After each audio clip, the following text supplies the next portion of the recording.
Para el tercer caso nos presentan un paciente varón de 58 años cuyas imágenes tomográficas son las siguientes. Que a medida que nosotros vamos bajando y empiezan a aparecer ya las estructuras vasculares que se encuentran a nivel de mediastino, viendo acá lo que es la aorta ascendente, la aorta descendente. Si seguimos bajando vemos el tronco pulmonar, nos llama la atención una estructura que está anterior a estas y que no capta contraste, que es esta de acá, ¿no? Que vamos a medir, cuya longitud anteroposterior es de 5.31 centímetros y su longitud lateral aproximadamente 5.36 centímetros. Si vamos a las reconstrucciones tanto sagital como coronal, acá en el corte coronal vamos a ver que sí, exactamente hay una masa que se ubica a esta zona, superior y anterior a los grandes vasos. Y si nos vamos a la reconstrucción sagital, vemos que también tiene una ubicación retroexterna. Respondiendo a las preguntas, la estructura que se encuentra patológica en este caso sería el timo, una estructura que se encuentra anterior a los grandes vasos que tiene una función linfoide importante en las primeras etapas de la vida, para posteriormente involucionar, pero hay casos raros en los que pacientes adultos aún tienen este tejido, inclusive con una capacidad de eh, ser un proceso neoplásico. Las mediciones ya están hechas. Vemos que tiene una longitud de 5.31 centímetros por 5.36 centímetros aproximadamente, ¿no? El diagnóstico nosotros pudimos plantear un timoma, un tumor, una neoplasia, ¿no? De este tejido o de este órgano que es el timo.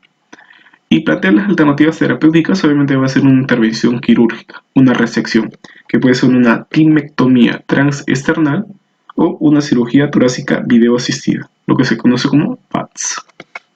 En relación al último caso de un paciente varón de 65 años, empezaremos evaluando lo que es parte de la vía respiratoria.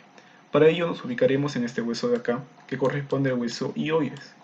Y posterior a ello hay un área oscura, una área negra que corresponde a un órgano encargado de la fundación y obviamente también de la vía respiratoria, que es la laringe. Vemos cómo a medida que vamos bajando, esta luz de la laringe llega a tener un diámetro aproximadamente de 2.11 centímetros por 1.77 centímetros. Pero llega un punto en el que el tamaño de esta luz es bajo, está disminuido. Y vemos como hay una estrechez acá, ¿no? Una disminución de la luz de aproximadamente 6.3 milímetros. Para luego volver a su tamaño normal, como vemos acá, de casi 2 por 2 centímetros, que corresponde a la tráquea antes de su bifurcación en los bronquios.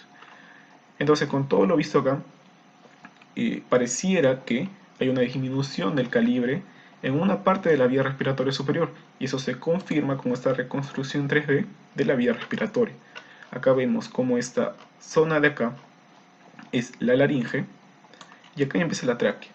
Vemos como en un punto su diámetro es de 1.49 centímetros aproximadamente, pero luego llega a un punto en el que sus medidas llegan a ser hasta 5 o 6 milímetros aproximadamente, y luego retorna a su tamaño normal. Otra cosa que también tenemos que evaluar son los pulmones.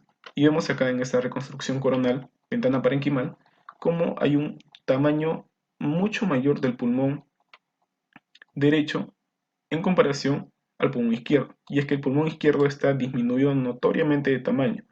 Vemos como el diámetro desde su polo superior hasta el hemidiafragma tiene una longitud de 13.48 centímetros en comparación al derecho, que tiene una longitud de 17, casi 18 centímetros.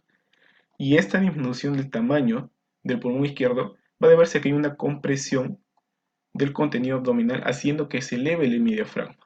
Y esta compresión va a venir dada, primero, por este aumento del tamaño del vaso, que tiene una longitud de 11.86 centímetros por 7.53 centímetros. Asimismo, también pareciera que hubiera líquido en la cavidad peritoneal, toda esta área de acá, que también se va a ver en el lado derecho, puesto que acá vemos el hígado, todo este órgano de acá. Pero vemos como siempre hay en su polo superior hay esta hiperdensidad, que correspondería o que nos indicaría que hay presencia de líquido en la cavidad peritoneal. Ahora, evaluando los pulmones, vamos a ver que en ambos pulmones, tanto el derecho como izquierdo, hay presencia de unos nódulos circulares. En este caso, en el lado izquierdo, en el pulmón que está reducido su tamaño, vemos cómo hay múltiples nódulos de forma redondeada en todo el parénquima pulmonar. Si seguimos avanzando, vamos a ver cómo hay otros nódulos. Y que no solamente se limitan al pulmón izquierdo, sino también en el pulmón derecho. Hay múltiples nódulos que son hiperdensos, ¿no? Tanto en el pulmón derecho como en el pulmón izquierdo. Lo que quizá no correspondería a un proceso tumoral.